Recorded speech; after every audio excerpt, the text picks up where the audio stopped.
महापौरांच्या 25 लाखाच्या सोशल मीडियाच्या खर्चावरून आपण पाहतोय वाद निर्माण झालेला आहे। एका बाजूला पूर्ण मुंबईमध्ये खड्ड्यांचं साम्राज्य पसरलेत, अनेकांचे बळी केलेले, दुसऱ्या बाजूला सोशल मीडिया आणि फक्त महापौरांच्या सोशल मीडियावर 25 लाखांचा खर्च होतोय। स्थायी समितीच्या कागदपत्रात 25 लाखांचा खर्च हा महापौर कार्यालयाच्या सोशल मीडिया हाताळणीसाठी दाखवण्यात आलेला आहे।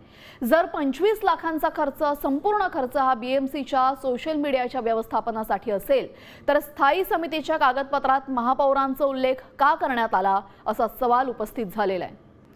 दरम्यान या आधी मुंबईच्या महापौर रितू तावडे यांच्या खर्चामुळे कधी-कधी त्या वादाच्या भोवऱ्यात सापडल्यात।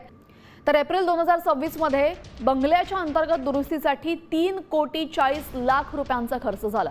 जुलै 2026 मध्ये बंगल्याबाहेरील सुविधा आणि पायाभूत कामांसाठी 2,89,00,000 खर्च। जुलै 2026 मध्ये नूतनीकरण आणि बाह्य सुशोभीकरणासाठी 6,29,00,000 खर्च। महापौरांच्या प्रसिद्धीसाठी 3 महिन्यामध्ये 10 लाखांच्या खर्चाचा आरोप करण्यात आलेला आहे। महापौरांनी पीएला 50,000चं मानधन देण्याची मागणी केल्याचा आरोप होतोय।